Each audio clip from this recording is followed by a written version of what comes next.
I'm going to show you my contract. First, let me tell you, if you want to check a contract out, be sure you go to the LSLBC website. Okay? You can do it on your phone. It's going to tell you everything you need to know.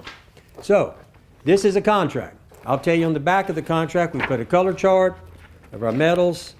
Okay? That's part of the package. The type of windows, the colors of the windows, the color chart on the roll-up doors. Okay? The referral program, our insurance, our license certificate. That all is handed to you when you buy a contract. And I'm a licensed general and a licensed residential contractor. If you notice, my name is on the bottom of every certificate because I'm chairman of the board of the state licensing board. So that's part of the package. So we got past that informational packet that goes with the contract. Then we get to the contract. Here it is. Okay. First page. It's important. Basically, if you have any issues before or after the building is built, please follow these guidelines. Call or text Lee Mallett. This is his personal cell phone. He does respond. Or send an email to customer service. This is email's monitored data will be answered. Okay. Not following the above may cause you to fall through the tracks. We do not want this to happen. We want to take care of your customers' needs promptly. We're going to give you a copy of our referral program. Okay? It is a lot of pages, but there's other things besides just the contractual side. This is where you can earn $200. We build a building for you, and you show your building, and somebody comes, you fill this baby out, I'm going to send you a check for $200. Customer information. I got to have all the information so that we can, as licensed contractor, we know all this information, which is your name, project address, parish, county, cell phone number. This is contact information. Okay? Next page is the terms and conditions, builder's risk. If you want to buy builder's risk insurance, we can do that for you. There's a fee for that. But if you don't have homeowner's insurance and you want to buy extra insurance, you fill this out and we get a policy for you. Okay? After you sign the contract, if you want to change anything, you must do it in writing with an addendum. Okay? Doesn't that make sense? So far, I don't know why Ms. Meir thinks this is about suing someone, because it's not. It's informational. I'm trying to show you how the process works. Some might think that maybe she made that comment because I think she's trying to help Ranger Buildings. But I don't know that. But we'll just have to wait and see. Then we get terms and conditions of the contract. It's lengthy, but it covers every issue. I mean, you're going to go through the heavy trucks and trailers. It's a construction site. There could be some, you're going to have some damage because it's a construction site. You bring in bobcats. There's going to be problems there. We go through that. We go through we need to mark all the utilities. Let's see here. Best Buy. Okay, if you want the construction to be removed, there's a charge. That's not figured in our price. But if you want it, you can buy that. Okay. Okay. Okay, if you want it, we backfill with dirt. If you want to put concrete, you put the concrete in sackcrete, and we'll sackcrete those posts. That's in there. Okay, it's the responsibility to provide the building a level building site. In other words, we're going through all the issues. And there's 2 pages of this, which you have to sign and initial. Okay? Dirt. You got to provide dirt or provide a level site. Customer will provide dirt to pad down. And in Best Buy's 1 foot, if you go 1 foot, if you go above that, then there's a charge because now we've got to add more equipment to move that dirt around. Construction cleanup. Once again, there's a fee. If you want to do it, fine, or you can decline. You can decline or accept any of these things that we're offering. Okay, depending on the site, on concrete, depending on your site, because I don't know what your site is. If we can't back a truck to your site, you're going to either have to have a pump truck or some Georgia buggies. Okay? It's in here. Not trying to hide nothing, just factually speaking, some places you got to have a pump, some places you got to have a Georgia buggy because you can't get access. You have to give me access. If you can't give me access to your job or to the building, then guess what? We've got to figure out a way to put it there. And there's only one way. Get that concrete in there. Read your contract carefully.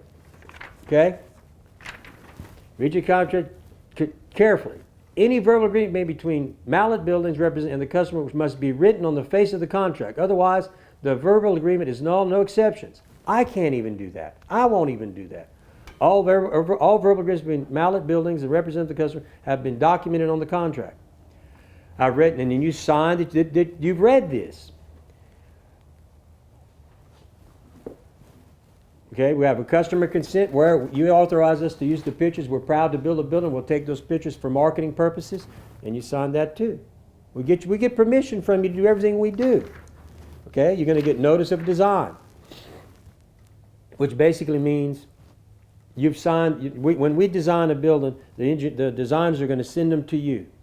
Okay, it takes 15 days that we have for you to, and once you sign that, then we get all the engineered plans to you, whatever you need, and guess what? You get the permit, and the moment I get the permit, that's when I'm going to order the building. We also operate in Texas. In Texas, you have to have a wind load certificate in some places, and we're authorized. We have engineers on staff. We can take care of that for you too. Okay, tentative building schedule. After signing the contract, design late cut starts in 15 days to get the building designed and approved. That's a good thing.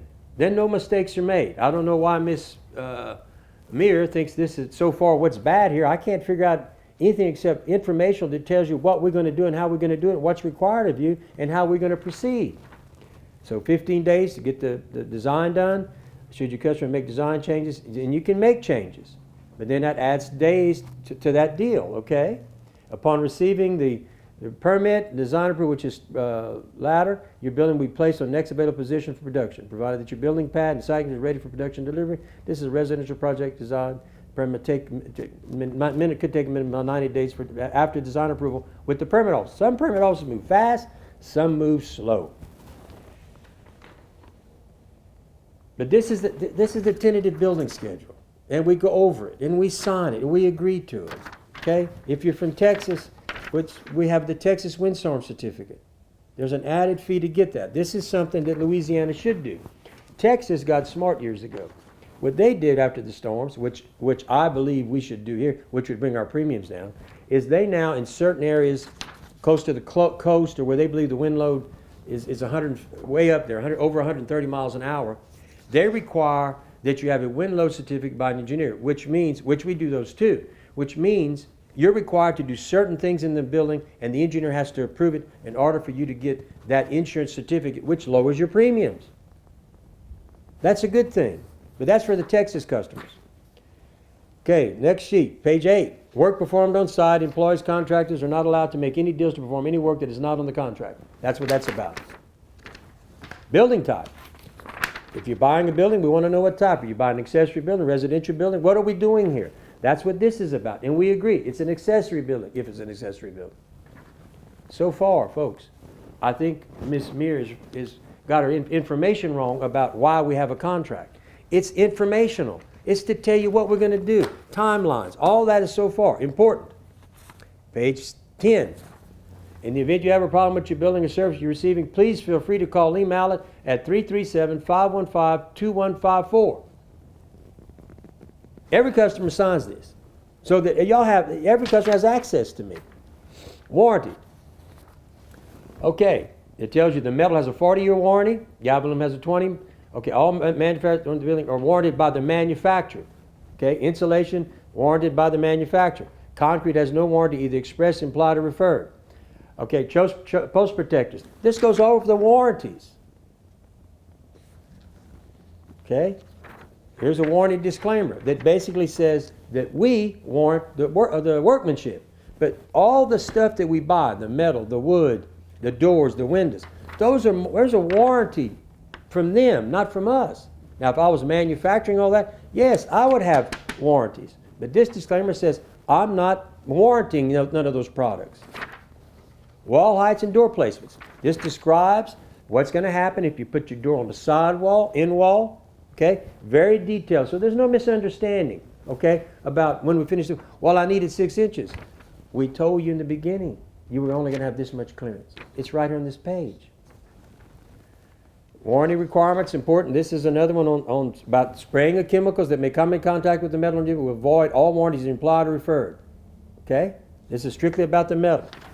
Wind load, rating and design specifications. Page 15. There will be a low rating on this if we put the slab in. Okay.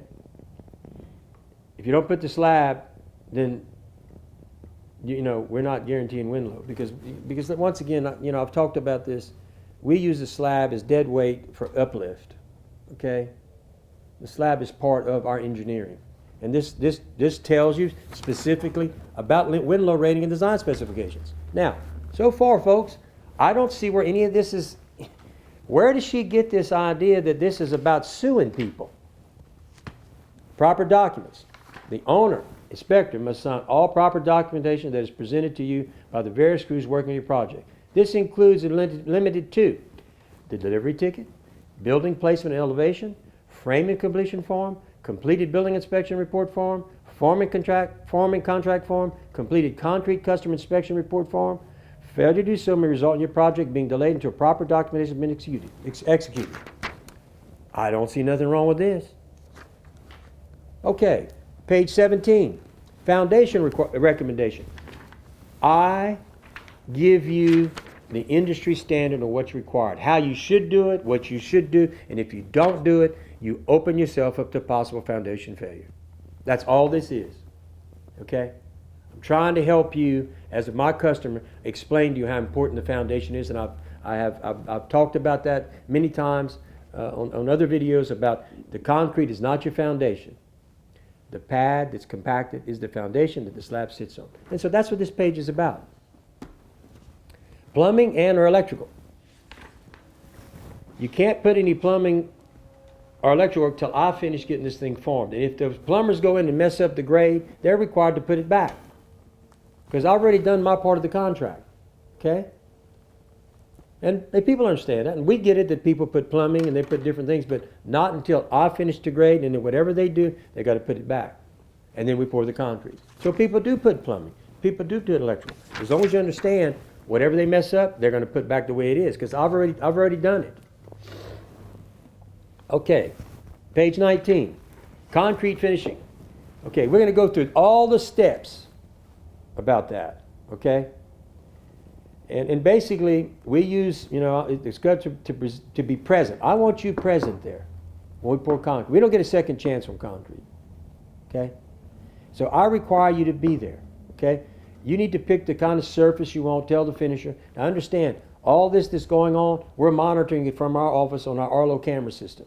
We do all our inspections from here. I can walk on the other side and I can pull up any job right now and see where the construction project is. When a construction project's finished or concrete, we're gonna say, let's go inside, shut the doors, make sure they're open and shut, tight seals, everything's working. That's all being recorded, okay? And so this goes over that. It also tells you, once again, about trough charges, Georgia buggies, things of that nature. If I can't get to the building, and let's say I got a 60-foot building, and I can back to it. I got to get that concrete, and I've only got one door on the 60-foot side. I got to get that concrete 60 foot down there. So they take out a trough. I don't make any money on troughs. I don't make any money on pump trucks. I don't make any money on that stuff, okay? It's a direct cost because of the location of your building, and I can't get to it properly. That's all that is, okay? So we cover that again. And once again, everybody has to sign and date. There's a concrete release form. In the event the owner inspector cannot be present during the concrete finishing phase of the project and authorize Mallett in writing to proceed, the said owner inspector is hereby identified. In other words, if you don't want to be there and you just want me to do it, you can't come back and say, well, I don't like it. I've seen that happen in 22 years. That's why that's in here. Don't you realize the reason all this stuff is in here is because after 22 years, I'm covering every possible problem that can happen, and we're going to cover it up front, not in the back end of the deal. Okay. Payments. As per the contract, we have scheduled payments. You make your payments timely, that's good. If you don't make your payments timely, there's a penalty. Okay? And that's the way it should be. I'm committed to doing my job, but you've got to be committed to living up to your side of the contract. When I finish the building, once the inspection's done, I want my check. When I finish the forming, I want my check. If you choose to, and it doesn't happen at all, but it has happened. I don't know why, but some people don't realize that, hey, you need to make your payments. All right, next page, page 22.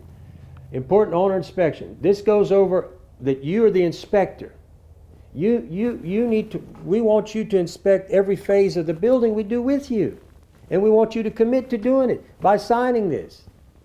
And it's only right that you be there to make sure that you like, when the crew finishes the building, hey, my window's open good, hey, the right colors, hey, I like, everything's good, I'm satisfied. Great. So what you're doing, you're agreeing to do that. I've included on page 20 the owner inspection checklist. This is the things that I want you to look for. For instance, are your post depths 3 feet? Are post protectors installed? Is skirt board cover installed? Have 2x6 installed in a straight horizontal fashion? Are trusses satisfied? In other words, I want you to check me out. I want you to make sure this is all right. Completed building inspection report. Upon completion of the building, you will go along and you will sign. We all do it. We do it verbally too. But the builder will say, "Hey, got the right colors? Check. Building placement? Check. Building elevation? Check. Window placement? Check. Wings and gables? Check. Walk through? Check." We want you to make sure that everything's good before the builder leaves, and that's called a completed building inspection report, which I require on every building I build. And it also says that you're 100% satisfied with the finished product and the building has been constructed as per the building contract. Every contract I have has these papers in them. Now tell me, Miss Meir, what so far is not good for the customer? We're laying everything out. We're going to the next one. Example now, the form finish. Customer's name, dear customer, please finish the desired type. You tell us what type of finish you want. Then there's a concrete pour notification checklist for all customers where basically, is your concrete finish correct and what you asked for? Was there any damage done while pouring the concrete? We're going through an array of things to make sure you're satisfied. 90% of what this is to make sure that we are living up to the standards that we told you we would do. And we're asking you multiple times to verify it.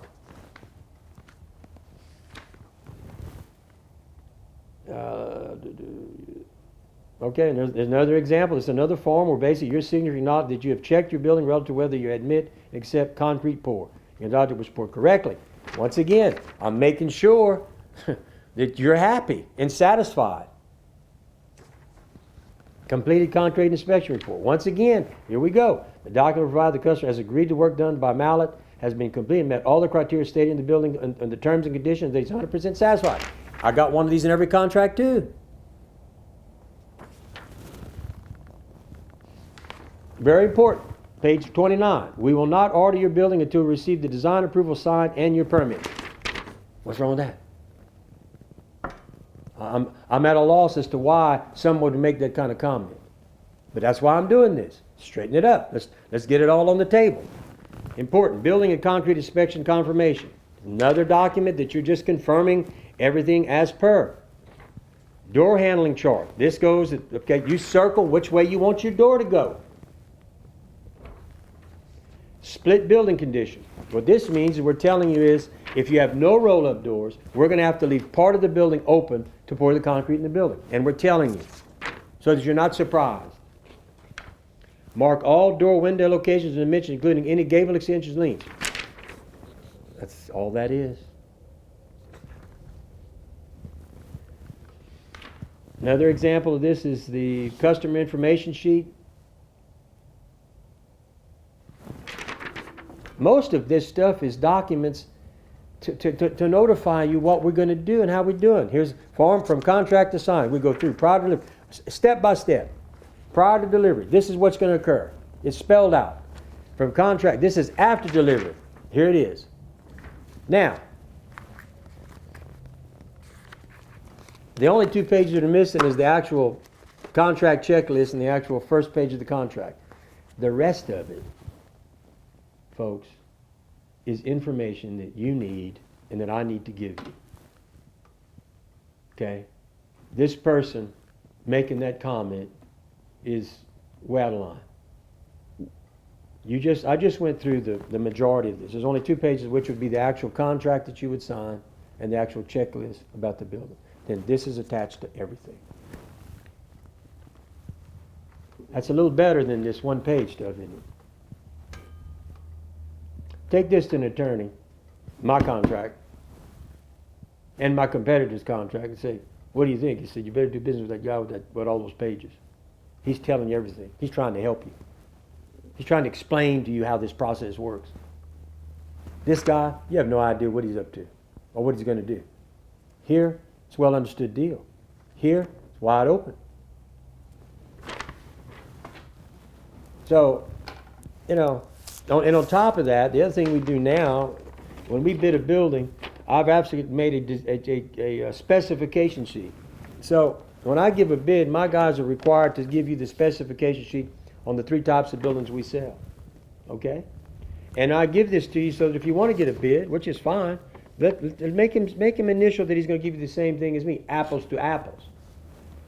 Because I will beat him, I'm telling you, I will beat him by $1,000 every day, all day long. Most of the time, like I talked about yesterday, because they made some comment, yeah, we posted, yeah, he's at $34,999, we're at $32,999. But and this is a 30 by 50 by 14. This was my advertised price we even got before I even matched him when he ran the ad. I'm at $39.99 on the 30 by 50 by 12. On the 30 by 50 by 12. And this is 2 feet high. That's why it's a little bit more. So I beat their prices all day long. How can they compete with us? Well, one way is they don't have any equipment. They don't have any overhead. They don't have a staff. They don't even, most of them don't even answer the phone. Try calling them. When you call here, somebody's going to answer the phone. Okay? You know, look, bottom line is you can do business with somebody who's been in business 22 years, state licensed, got the best materials in the world, and I'm going to beat everybody's price.